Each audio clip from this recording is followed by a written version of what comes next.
E aí me conta um pouco do seu método de estudo. Você falou, assistia a aula e depois no outro dia Isso, eu ia estudava. O pra... que funcionou? Porque você falou que no final já tava mais questões e tal, mas o que funcionou bem pra você em termos Então, de quantidade de horas? Quanto tempo você estudava? eu ia pro curso à noite, então durante o dia eu fazia as coisas de manhã em casa rápido e depois eu ficava focada, eu pegava as matérias do dia anterior, fazia leitura, fazia questão, né, e dedicava assim praticamente a tarde toda até a hora do curso de novo chegar para poder ir. Aí, como eu sabia que ia vir uma matéria nova, então eu já dava uma aliviada na mente assim, falava, hoje a gente vai aprender coisa nova.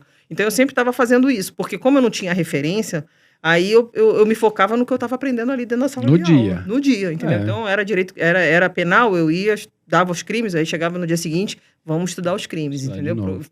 Eu sempre trabalho com caderno, até hoje no trabalho assim, então eu anotava as coisas, os pontos principais, fazia Fundamental. esquema, entendeu? Esquema. Canetinha colorida, o que era importante, as dicas porque o legal do presencial e até mesmo de fazer os online agora é que quem dá aula é a pessoa que tem a vivência. Total. Então, assim, é muito legal você ouvir uma dica, falar assim, ó, essa questão cai, entendeu? A maneira que cobra é assim. Então, assim, eu acho importante isso.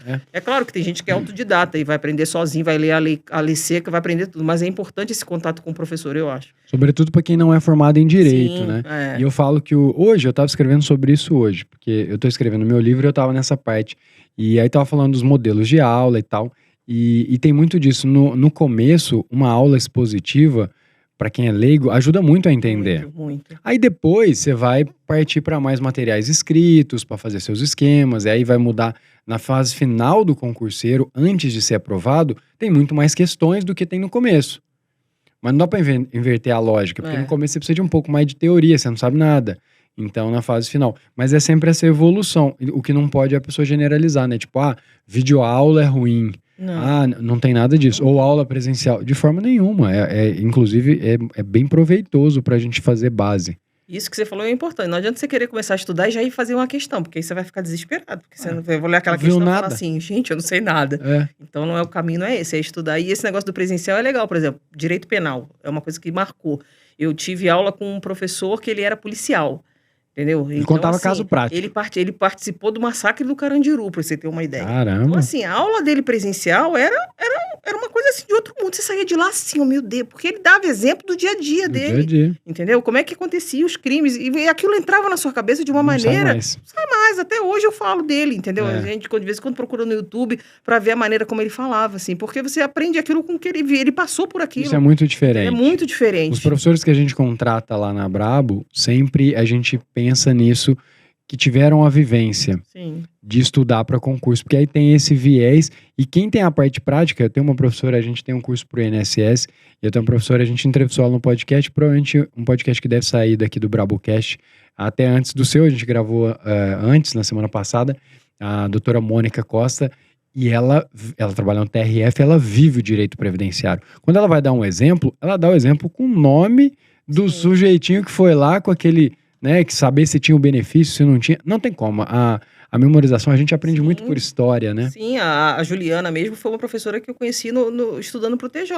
E foi assim, olhando vídeo na internet. De repente eu tava ali com um conteúdo maior do edital, que é processo civil, e eu vejo uma pessoa falando de uma maneira que o negócio fluiu. E aí, pronto, eu comecei a estudar com ela e eu segui ela onde ela ia. Então, assim, porque eu nunca fui fiel, assim, tudo bem, eu fazia um concurso, mas se eu gostasse de você e você tivesse dar uma aula lá em Santo André, eu ia lá em Santo André fazer a aula com você, entendeu? Legal. Tanto que no interior, eu fui fazer lá, eu acho que foi em Santo André mesmo que eu pegava o trem, eu ia para poder ter aula com um determinado professor, porque eu gostava e eu aprendia. Então, isso é muito legal. Eu tive isso também. No começo você começa meio que comprando aquele curso combo, né, que tem tudo, aí depois você começa a ter algumas escolhas pessoais ali, e aí você começa, porque a base meio que você já tem, você vai buscar aquele, essa matéria aqui eu não tô muito bem, aí você busca aquele professor que, enfim, você aprende mais com ele, que tem uma didática melhor, é muito comum.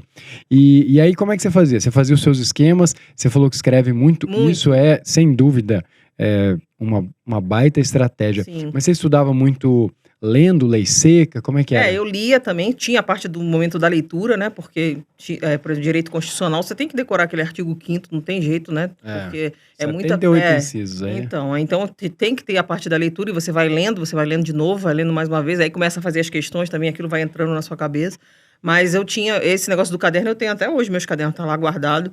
E, assim, isso ajudava bastante, porque você... na aula, às vezes, até eu nem anotava muito. Mas depois, estudando em casa, a gente lembrava o que o professor falava e tudo.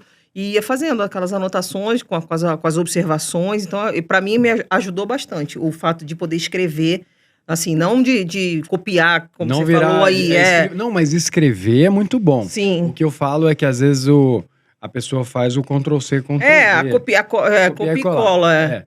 Isso não. Mas, por exemplo, você escrever, fazer os seus esquemas, puxa setinha. Direito penal, eu tinha um esquema que eu tinha feito, que eu tenho até hoje, inclusive, que eu colocava lá os crimes, eu colocava os verbos e tal, e colocava ele de uma maneira visual para me ajudar a entender. Isso é fantástico, isso é muito bom. É que só tô falando que essa de copiar sem... Não, eu entendi. Justamente. Agora, você escrever é maravilhoso, é a melhor estratégia. Esquemas, o que pode, o que não pode, e esse negócio do direito penal, os verbos são muito importantes. Né? Então, assim, destacar aquilo que você sabe que vai fazer você lembrar depois. Total. Então, isso me ajudou bastante. E aí, por último, na sua fase final, você já estava mais fazendo muitas questões. Isso, né? Aí foi só questão. Aí eu ia onde tinha curso de questão, eu ia, fazia questão, comprava apostila de questão, e só resolvendo questão. Que é a fase final do concurseiro, ela é muito mais... E aí você começa e vai te dando aquela... você vai começando a ver que tá dando resultado, né? Pô, já acertei. Você começa a acertar mais. Já começa a acertar mais questão, vai fazendo simulado. E você fazia essas online ou imprimia? Como você fazia? Imprimia. Você é do meu time também, hashtag foda-se as árvores. Não, tô brincando. Não, mas eu sou, tipo isso, eu né? sou do papel, assim, tanto que eu fui fazer agora, nesse novo emprego, eu fiz um treinamento com uma menina e ela fez tipo um manualzinho no Word. Aí, assim, eu não consigo entrar eu imprimo. Ficar lendo, não, eu também. Tá lá, impresso na minha mesa, eu vou, rabisco, eu sublinho, porque esse negócio de ficar toda hora que tiver que consultar, entrar no OneDrive, olhar, não rola, papel, eu sou do papel também. E até a gente tem, eu não trouxe aqui, inclusive esqueci a caneca, já vão brigar comigo. Enfim, mas depois a gente vai mandar a sua caneca. Mas a gente tem as apostilas. E é um baita diferencial. Sim. Porque, enfim, é uma outra experiência. Tem várias comprovações científicas. Hoje mesmo eu estava escrevendo sobre isso, sobre essa diferença. Tem um estudo de 2017 que comparou, e as pessoas que estudaram, né, comparou o papel com o meio digital, né, uma tela ou mesmo um tablet, e quem estudou no papel teve mais compreensão, reteve mais a informação, entendeu melhor e reteve mais informação do que quem leu no dispositivo. Porque no dispositivo a gente faz uma leitura que eles chamam de leitura meio em F, assim. A gente dá meio que uma andada e aí chega e olha meio final, porque é o modelo que a gente olha o celular e tal. Então todas as telas a gente tem um padrão. E a percepção, a troca, é o que eles falam, né? Você nunca vai ter a experiência de chegar no meio do livro, no digital, né? Você não sabe quando é o meio. Aqui no livrinho na mão. Quantas páginas faltam pra acabar. Quantas faltam, você nunca sabe.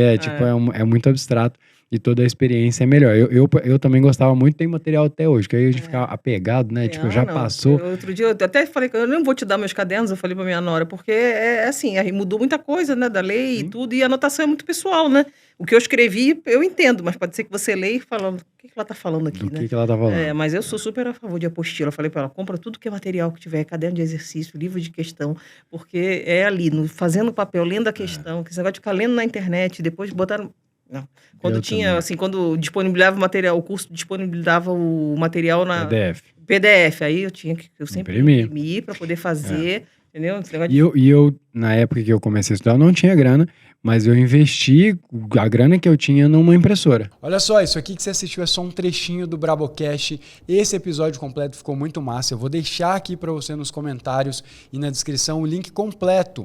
E não se esqueça também de se inscrever no canal do Brabocast se você quer ser aprovado, quer ver histórias inspiradoras. Esse é o lugar para o concurseiro, então já clica também no se inscrever e vai lá assistir o episódio completo.